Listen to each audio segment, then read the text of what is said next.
ಆದ್ರೂ ಈ ಡೈನೋಸರಸ್ಸು ಪ್ರತಿ ವರ್ಷ ರಾಖಿ ಹಬ್ಬಕ್ಕೆ ಹೆಂಗಾದ್ರೂ ಮಾಡಿ 500 ರೂಪಾಯಿ ಕಿತ್ಕೊಬಿಡ್ತಾಳೆ. ಹೋಗಿ ಚಿಕ್ಕೋಳಲ್ವಾ.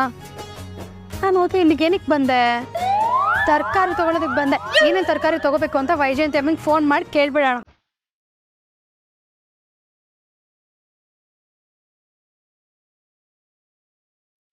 ಈ ವೈಜಯಂತಿ ಅಮ್ಮ ಕಾಲ್ ಪಿಕ್ ಮಾಡ್ತಾ ಇಲ್ಲ.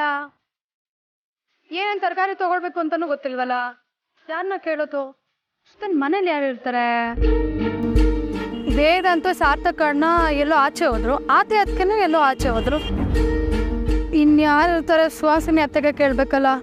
ಹೋಗ್ಲಿ ಕೇಳೋಣ. ವೈಜಯಂತಿ ಅಮ್ಮಂಗೆ ಫೋನ್ ಕೊಡಿ ಅಂತ ಕೇಳಿದ್ರಾಯ್ತು.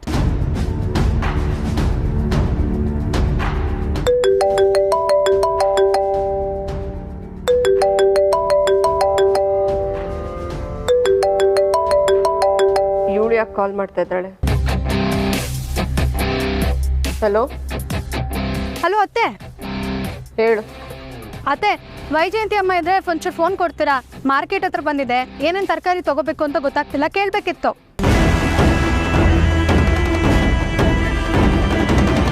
ವೈಜಯಂತಿ ಇಲ್ವಲ್ಲ ಅಮೂಲ್ಯ? ಎಲ್ಲಿಗೆ ಹೋಗಿದ್ದಾರೆ? ನನಗೆ ಗೊತ್ತಿಲ್ಲ. ಅತ್ತೆ ಏನು ಹಿಂಗೆ ಹೇಳ್ತಿದ್ದೀರಾ?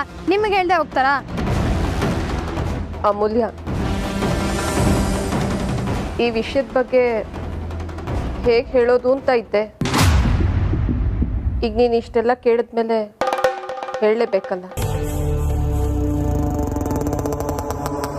ವೈಜಯಂತಿಯವರು ಮನೆ ಬಿಟ್ಟು ಹೋದರು.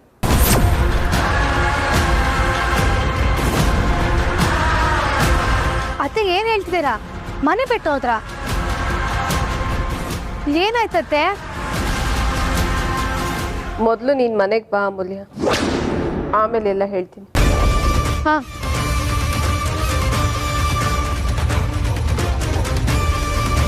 ಅಶೋಕ್, ನಾನು ಮನೆಯಿಂದ ಆಚೆ ಹೋಗ್ಬೇಕಿದ್ರು ವೈಜಯಂತಿ ಹಬ್ಬ ಮನೆಯೇ ಇದ್ರಲ್ಲ. ಈಗ ಸಡನ್ನಾಗಿ ಮನೆ ಬಿಟ್ಟು ಹೋಗುವಂಥದ್ದೇನಾಯ್ತು? ಇದು ಒಳ್ಳೆ ಚಾನ್ಸ್ ಅಮೂಲ್ಯನ್ಗೆ ವೇದಾಂತೆ ವೈಜಯಂತಿನ ಮನೆಯಿಂದ ಹೊರಗಡೆ ಹಾಕಿದ್ದು ಅಂತ ಹೇಳಬೇಕು. ಆಗ ಅವಳು, ವೇದಾಂತ್ ಯಾಕೆ ವೈಜಯಂತಿ ಅಮ್ಮನ ಮನೆಯಿಂದ ಹೊರಗಡೆ ಕಳಿಸ್ಬಿಟ್ಟೆ ಅಂತ ಕೇಳ್ತಾಳೆ. ಆಗ ವೇದಾಂತ್ ಏನು ಹೇಳ್ತಾನೆ ಅಂತ ನೋಡ್ಬೇಕು. ತುಂಬ ದಿನ ಆಗಿದೆ ಗಂಡ ಹೆಂಡತಿ ಇಬ್ರು ಜಗಳ ಆಡಿ. ಈಗ ಚೆನ್ನಾಗಿರುತ್ತೆ.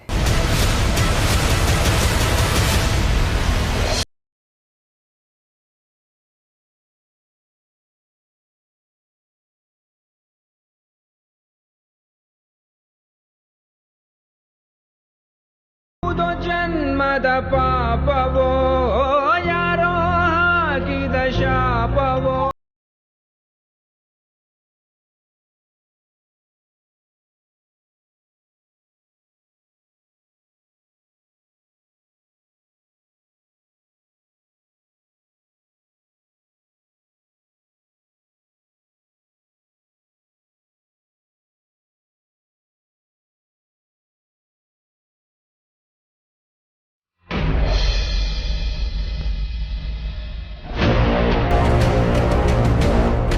ರಾಯ್ರೆ ನಾನು ಹಾಕ್ತೇನೆ ಕೊಡಿ.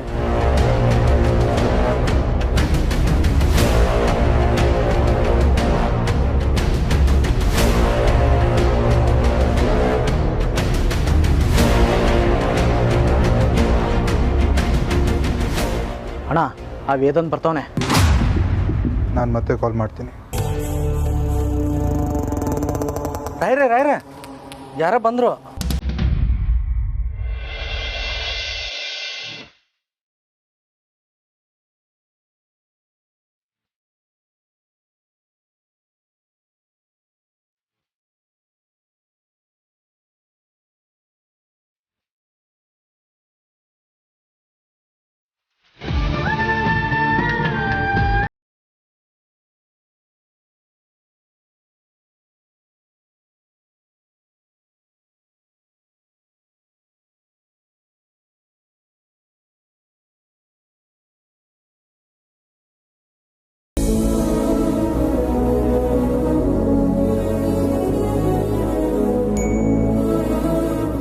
ನಿಮಿಷ ವೇದಾಂತ್.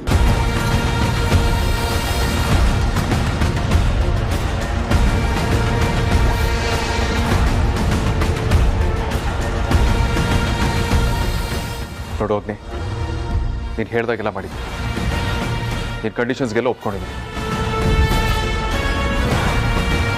ವೈಜಯಂತಿ ಅಮ್ಮನ ಮನೆಯಿಂದ ಹೊರಗೆ ಕಳಿಸಿದ್ದೀನಿ.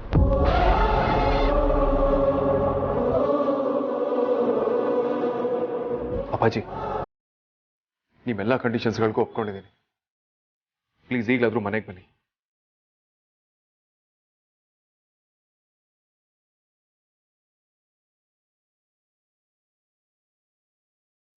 ಅಪ್ಪಾಜಿ ಪ್ಲೀಸ್ ಏನಾದರೂ ಮಾತಾಡಿ. ವೇದಾಂತ್, ಯಾರನ್ನೂ ಫೋರ್ಸ್ ಮಾಡಬಾರ್ದು ಮಾತಾಡಿ ಅಂತ. ಇಷ್ಟ ಇದ್ರೆ ಅವರೇ ಮಾತಾಡ್ತಾರೆ. ಹೇಯ್, ನೀನು ಸುಮ್ಮನೆ ಇರು. ನಾನು ನಿನ್ನ ಹತ್ರ ಮಾತಾಡ್ತಿಲ್ಲ, ಅವ್ರ ಹತ್ರ ಮಾತಾಡ್ತಿರೋದು. ಅಗ್ನಿಯವ್ರು ಹೇಳ್ತಿರೋದು ಸರಿಯಾಗಿದೆ.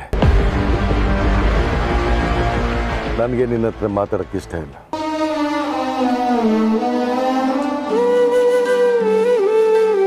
ಅಪ್ಪಾಜಿ, ನೀವು ಹೇಳಿದಕ್ಕೆಲ್ಲ ಒಪ್ಕೊಂಡಿದ್ದೀನಿ. ನೀವು ಹೇಳ್ದಾಗೆ ಮಾಡೋದಲ್ಲ. ನನಗದೆಲ್ಲ ಗೊತ್ತಿಲ್ಲ. ನೀವೀಗ ನನ್ನ ಜೊತೆ ಬರಲೇಬೇಕಷ್ಟೇ.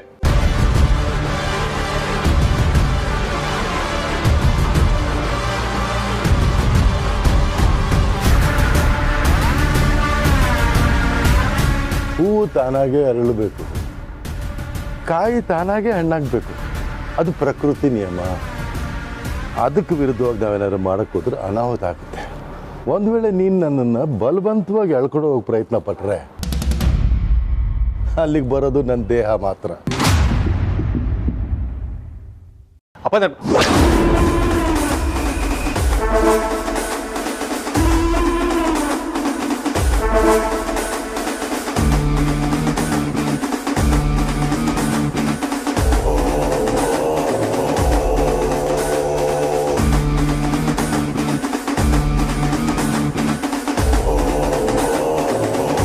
ವೇದಾಂತ್, ಅವ್ರು ಹೇಳಿದ್ರಲ್ಲ, ನೀನು ಬಲವಂತ ಮಾಡಿದ್ರೆ ಅವ್ರು ಬರಲ್ಲ ಅಂತ. ನಾನು ಅಪ್ಪಾಜಿ ಹತ್ರ ಮಾತಾಡಲೇಬೇಕು. ನಾನು ಒಳಗೆ ಹೋಗ್ತೀನಿ. ಚಿಕ್ಕ ಮಕ್ಕಳ ಥರ ಹಠ ಮಾಡಬಾರ್ದು ವೇದಾಂತ್.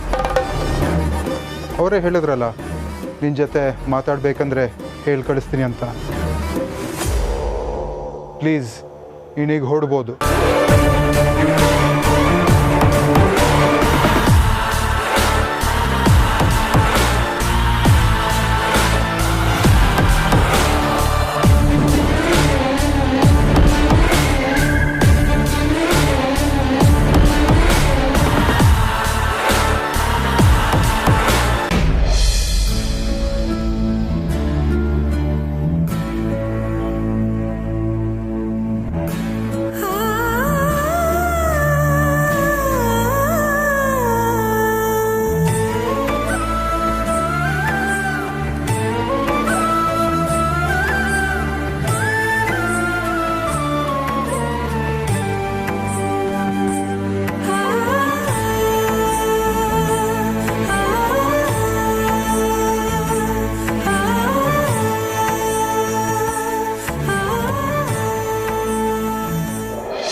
ಸದ್ಯ ಕೇಟ್ರಿಂಗ್ ಬಿಟ್ಬಿಟ್ಟಿದ್ದೀನಿ. ಏನು ತರಕಾರಿ ಬೆಲೆ ಗಗನಕ್ಕೆ ಬಿಟ್ಬಿಟ್ಟಿದೆ. ಒಂದು ವೇಳೆ ನಾನೇನಾದರೂ ಈಗ ಅಡುಗೆ ಕೆಲಸ ಮಾಡಿದ್ದಿದ್ರೆ ಅಷ್ಟೇ, ಒಂಚೂರು ಲಾಭ ನೋಡೋಕೆ ಆಗ್ತಾನೇ ಇರಲಿಲ್ಲ.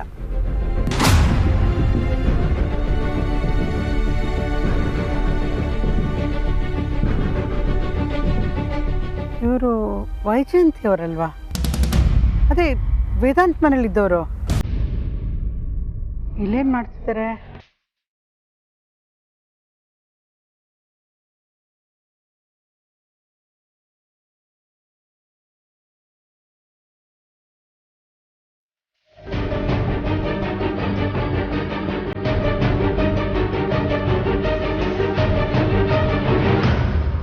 ವೈಜಯಂತಿ ಅವರೇ.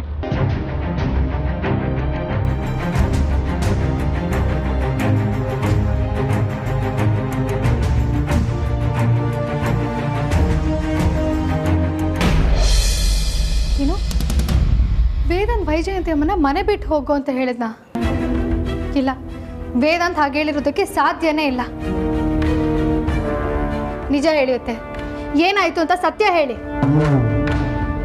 ಅಮೂಲ್ಯ, ನಾನು ಯಾಕೆ ಸುಳ್ಳು ಹೇಳಿ? ನಿನ್ನ ಹತ್ರ ಸುಳ್ಳು ಹೇಳಿ ನನಗೇನು ಲಾಭ ಇದೆ ಹೇಳು?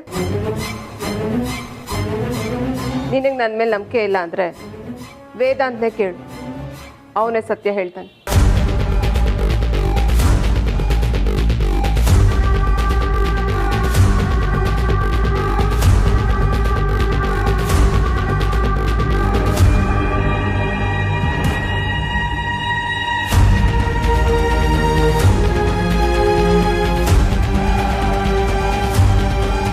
ವೇದಾಂತ್, ಏನಾಯ್ತು?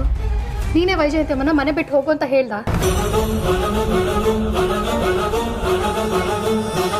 ವೇದಾಂತ್, ನಿನ್ನೆ ಕೇಳ್ತಿರೋದು. ನೀನೀಗ ಸುಮ್ಮನೆ ನಿಂತ್ಕೊಂಡ್ರೆ ನಾನು ಏನು ಅಂದ್ಕೋಬೇಕು? ನೀ ಗೊತ್ತು ವೇದಾಂತ್, ನೀನು ಹೋಗು ಅಂತ ಹೇಳಿರಲ್ಲ ಅಂತ. ಅತ್ತೆ ನಿಜ ಹೇಳಿ, ಏನು ಮಾಡಿದ್ದೀರಾ? ಸುಮ್ಮನೆ ಇದ್ದೀನಿ ಅಂತ ನನ್ನ ತಲೆ ಮೇಲೆ ಗೂಬೆ ಕೂರಿಸ್ತಾ ಇದೆಯಲ್ಲ ಅಮೂಲ್ಯ. ಅತ್ತೆ, ವೇದಾಂತು ವೈಜಯಂತಿ ಅಮ್ಮನ ಮನೆ ಬಿಟ್ಟು ಹೋಗಿ ಅಂತ ಹೇಳಿರೋದಕ್ಕೆ ಚಾನ್ಸೇ ಇಲ್ಲ. ವೇದಾಂತು ವೈಜಯಂತಿ ಅಮ್ಮನ ಅವ್ರ ತಾಯಿ ತರ ನೋಡ್ತಾನೆ. ಅವನೇ ಹೇಳಿರೋದಕ್ಕೆ ಸಾಧ್ಯ? ಅಮೂಲ್ಯ, ವೈಜಯಂತಿ ಅಮ್ಮನ ಮನೆಯಿಂದ ಹೋಗೋದಕ್ಕೆ ಹೇಳಿದ್ ನಾನೇ.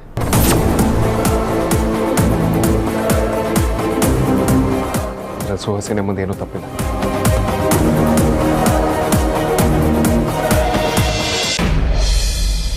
ಅಲ್ಲ ವೇದಾಂತ್, ನೀನ್ ವೈಜಯಂತಿ ಅಮ್ಮನ ಮನೆ ಬಿಟ್ಟು ಹೋಗು ಅಂತ ಹೇಳ್ದ? ಹೌದು, ನಾನೇ ಹೇಳಿದ್ದು.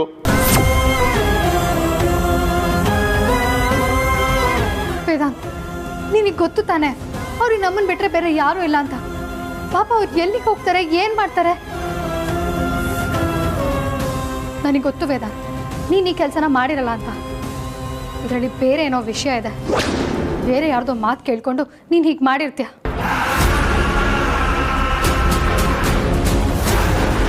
ನನ್ನನ್ನೇ ನೋಡ್ಕೊಂಡು ಯಾಕೆ ಮಾತಾಡ್ತಾ ಇದೀಯಾ?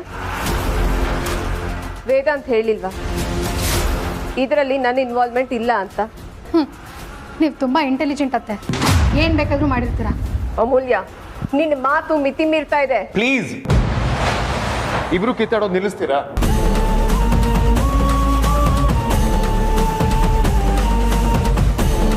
ಸರಿ ವೇದಾಂತ್ ಬಿಡು, ಮೊದಲು ಹೋಗಿ ಅವ್ರನ್ನ ಕರ್ಕೊಂಬರೋಣ. ಅವರು ಮನೆ ಬಿಟ್ಟು ಹೋಗಿ ತುಂಬ ಹೊತ್ತಾಗಿರಲ್ಲ ವೇದಾಂತ್, ಇಲ್ಲೋ ಇರ್ತಾರೆ. ಬಾ, ಮೊದಲು ಕರ್ಕೊಂಬರೋಣ. ಬೇಡ ಅಮೂಲ್ಯ, ವೈಜಯಂತಿ ಅಮ್ಮನ ಮನೆ ಕರ್ಕೊಂಬರೋದು ಬೇಡ. ವೇದಾಂತ್, ಏನು ಹೇಳ್ತಿದ್ಯಾ? ವೈಜಯಂತಿ ಅಮ್ಮ ಮತ್ತೆ ಮನೆಗೆ ಬರೋದು ಬೇಡ ಅಷ್ಟೇ.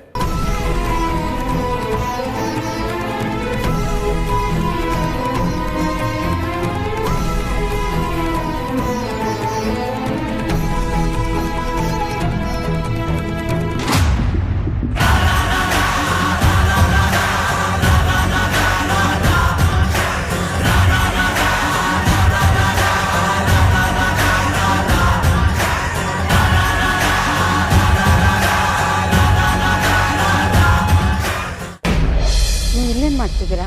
ಊರಿಗೆ ಹೊರಟ್ರಾ? ಹೌದು. ಯಾವ ಊರು ನಿಮ್ಮದು? ಯಾಕೆ ವೈಜಯಂತಿ ಅವರೇ, ನಿಮ್ಮೂರು ನಿಮಗೆ ಗೊತ್ತಿಲ್ವಾ? ನಾನು ವೇದಾಂತ್ ಅವ್ರ ಮನೇಲಿ ಕೆಲಸ ಬಿಟ್ಟೆ ಪರಿಮಳ ಅವರೇ. ಹೌದಾ? ಅಂಥದ್ದೇನಾಯ್ತು? ಏನೂ ಇಲ್ಲ ಬಿಡಿ.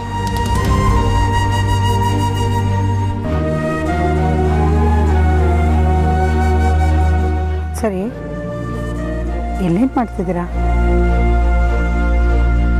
ಅದು ಇಲ್ಲೇ ಹತ್ತಿರದಲ್ಲಿ ನಮ್ಮ ಸಂಬಂಧಿಕರ ಮನೆ ಇದೆ, ಅಲ್ಲಿಗೆ ಹೋಗ್ತಾ ಇದ್ದೇನೆ.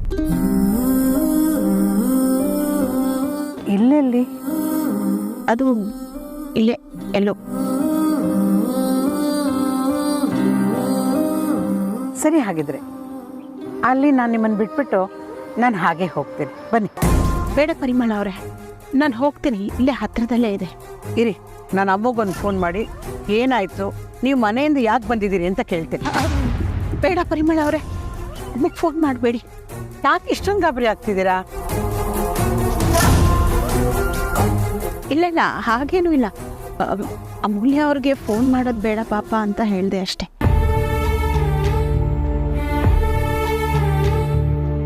ಸರಿ, ನಾನು ಫೋನ್ ಮಾಡಲ್ಲ. ಆದರೆ ನಾನು ಬೇರೆಯವಳೇನಲ್ವಲ್ಲ, ಅದೇನಿದೆ ನನ್ನ ಹತ್ರ ಹೇಳ್ಕೊಳ್ಳಿ.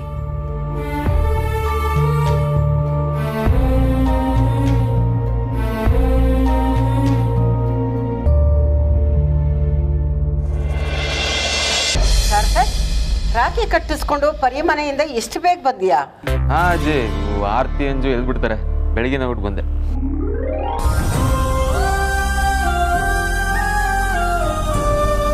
ಅದ್ಯಾ ಹ್ಯಾಪಿ ರಕ್ಷಾಬಂಧನ್ ಕಣೋ ವಿಕ್ರಣ. ನಿನಗೆ ನೆನಪಿದ್ಯಾ, ನಾನು ಚಿಕ್ಕವಳಿದ್ದಾಗ 3 ತಿಂಗಳು ಮುಂಚಿನ ರಕ್ಷಾಬಂಧನಿಗೆ ರೆಡಿ ಆಗ್ತಾ ಇದ್ದೆ. ನಿಮಗೆಲ್ಲ ಯಾವ ಥರ ಡ್ರೆಸ್ ತೊಗೋಬೇಕು, ಯಾವ ಥರ ರಾಖಿ ತೊಗೋಬೇಕು, ಅದನ್ನು ಹೇಗೆ ಡಿಫ್ರೆಂಟಾಗಿ ಮಾಡಬೇಕು ಅಂತ. ಧ್ರುವ ಮನೆ ಬಿಟ್ಟೋದಾಗಲೂ ಅಷ್ಟೇ, ಅವ್ನು ಎಲ್ಲ ರಾಖಿನೂ ಸೇವ್ ಮಾಡಿಟ್ಟಿದ್ದೆ. ನೀನು ಇದ್ದೆ ಅವನಿಗೆ ಒಟ್ಟಿಗೆ ರಾಖಿ ಕಟ್ಟಬೇಕಾದ್ರೆ. ನೀನು ಪ್ಯೂಯಲ್ಲಿದ್ದೆ ಅಂತ ಅನಿಸುತ್ತೆ. ಆವಾಗ ನಾನು ಲೇಟಾಗಿ ರಾಖಿ ಕಟ್ಟಿದ್ದೆ ನಿನಗೆ. ನೀನು ಎಷ್ಟೆಲ್ಲ ಜಗಳ ಮಾಡಿದ್ದೆ ಗೊತ್ತಾ? 1 ತಿಂಗಳು ಗೋಳು ಇಟ್ಕೊಂಡಿದ್ದೆ. ಇವತ್ತು ನಾನು ರಾಖಿ ಕಟ್ಟಕ್ಕೆ ರೆಡಿ ಆಗಿದ್ದೀನಿ, ಆದರೆ ನೀನು ರಾಖಿ ಕಟ್ಟಿಸ್ಕೊಳ್ಳೋಕ್ಕೆ ಇಲ್ಲ. ಅದಕ್ಕೆ ಹಬ್ಬನ ಸೆಲೆಬ್ರೇಟ್ ಮಾಡ್ತಾ ಇಲ್ಲ. ಆದ್ಯಾ, ವಿಕ್ಕಿ ಇಲ್ಲ ಅಂತ ಯಾಕೆ ಅಳ್ತೀಯ? ವಿಕ್ಕಿ ಎಲ್ಲೂ ಹೋಗಿಲ್ಲ, ನಮ್ಮ ಜೊತೆಲೇ ಇದ್ದಾನೆ. ಇನ್ನು ಅಳಬೇಡ. ಹಬ್ಬದ ದಿವಸ ಹೆಣ್ಮಕ್ಳು ಕಣ್ಣೀರು ಹಾಕ್ಬಾರ್ದು, ಗೊತ್ತಾಯ್ತಾ? ಸಾರ್ಥಕ್, ನೀನು ವೇದಾಂತನ ಧ್ರುವನ್ನ ಕರ್ಕೊಂಡು ಬಾ. ಹಾ ಅಜ್ಜಿ, ಸರಿ. ಧ್ರುವ ನೋಡು, ವಿಕ್ಕಿ ನಮ್ಮನ್ನು ಬಿಟ್ಟು ಎಲ್ಲೂ ಹೋಗಿಲ್ಲ. ಒಂದ್ಸಲ ಅವನ್ನ ನೆನಪು ಮಾಡಿಕೊಂಡು ವಿಕ್ಕಿ ಫೋಟೋ ಮುಂದೆ ರಾಖಿ ಇಡು, ಅದು ಅವನಿಗೆ ಸೇರುತ್ತಲ್ವಾ?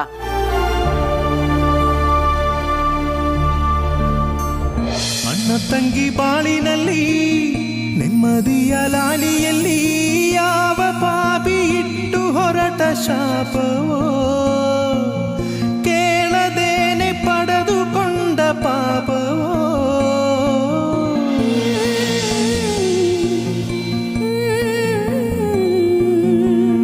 ಮುಂಜಾನೆಯ ಸೂರ್ಯನಿಗೂ ಮುಸ್ಸಂಜೆಯ ಲಾಲಿ ಇದೆ, ದೇವರಲ್ಲಿ ಮೊರೆಯನಿಟ್ಟು ಕೇಳು. ಅಣ್ಣ ತಂಗಿ ಬಾಳಿನಲ್ಲಿ ನೆಮ್ಮದಿಯ ಲಾಲಿಯಲ್ಲಿ, ಅಣ್ಣ ತಂಗಿ ಬಾಳಿನಲ್ಲಿ ನೆಮ್ಮದಿಯ ಲಾಲಿಯಲ್ಲಿ.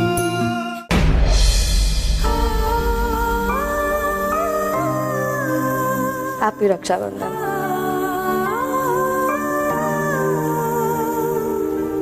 ನನ್ನ gift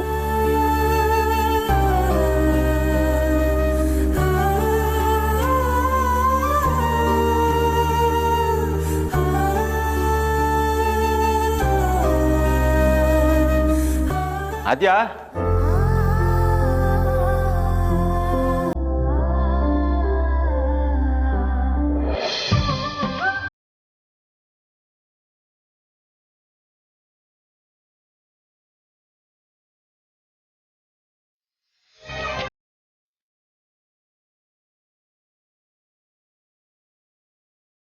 happy Rakshabandhan.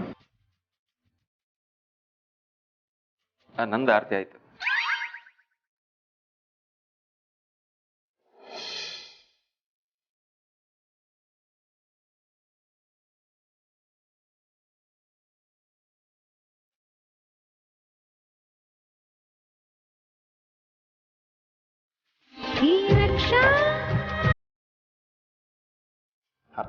Happy Raksha Bandhan. ನನಗೆ ಬೇಡ ಅಣ್ಣ. ಯಾಕೆ?